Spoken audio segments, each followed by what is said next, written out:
Bonjour les amis, bonjour tout le monde, bienvenue dans une vision du Yiking. Nous sommes samedi, le jour du Yiking, qui, je le rappelle, est une pratique ancestrale chinoise qui à la base se pratique avec 24 baguettes ou avec 3 pièces, comme ceci. Et cela nous donne des hexagrammes qui sont une succession de petits traits comme cela, qui nous ramène à une philosophie, à une pensée. Mais bien heureusement, ils en ont fait des cartes oracles. Alors, je ne sais pas si vous avez remarqué que le tas diminue de plus en plus. C'est parce que j'enlève à chaque fois les cartes que nous avons déjà faites. Bon, alors, sur quoi allons-nous méditer aujourd'hui? À quoi allons-nous nous éveiller?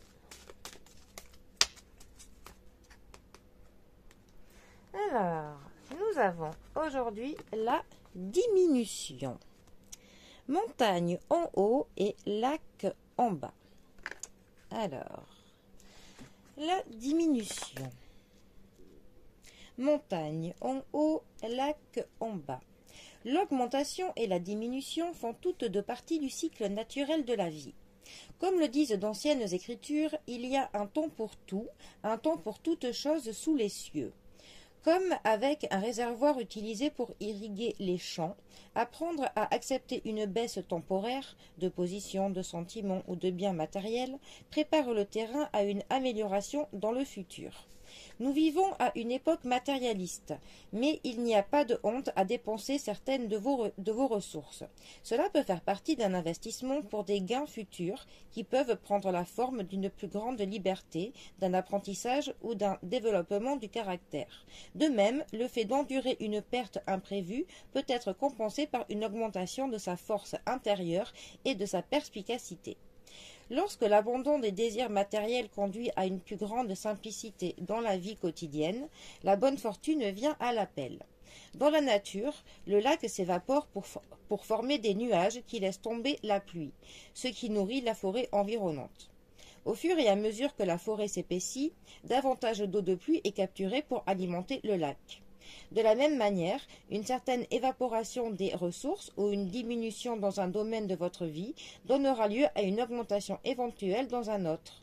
Prendre des responsabilités au travail peut signifier plus de temps libre. Non, perdre des responsabilités au travail peut signifier plus de temps libre, et plus de temps libre peut générer une plus grande créativité ou plus d'options de carrière.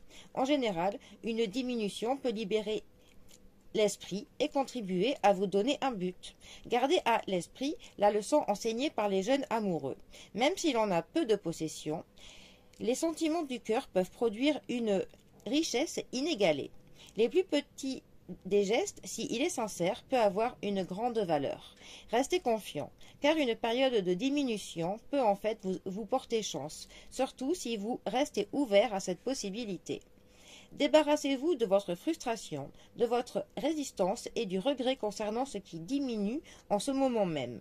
Observez plutôt la situation dans son ensemble et acceptez les hauts et les bas des cycles de la vie. Alors, c'est vrai que je trouve pas mal ce côté qu'on perd d'un côté pour gagner d'un autre. C'est vrai que quand on va perdre quelque chose, par exemple son travail, on voit toujours la perte d'argent, par exemple. Mais c'est vrai que si on est très optimiste, on peut se concentrer sur le fait que l'on gagne du temps, qui va nous permettre de peut-être pouvoir créer quelque chose et nous amener à finalement en sortir un projet tout neuf qui pourra nous lancer dans une nouvelle carrière. Enfin, par exemple, c'est vrai qu'il faut être... voilà, il faut avoir vraiment un cerveau pour bien comprendre cette notion de diminution positive qui est entraînée vraiment à être optimiste, je dirais. Parce que ce n'est pas vraiment évident au premier coup d'œil de se dire, bon, je perds ça, je vais gagner pour ça. C'est vrai que c'est pas ce qu'on va se dire en premier lieu. Mais pourtant, c'est vrai que si on a vraiment ce mode de pensée, eh bien, au final, on a vraiment tout à gagner, tout simplement. Bon. Eh bien, en tout cas, les amis, en ce samedi, je vous laisse méditer sur cela. Je vous souhaite un très bon week-end. Prenez bien soin de vous, bien soin de vos proches. Et je vous dis à bientôt pour un prochain tirage. Allez les amis, à bientôt. Bisous à tous.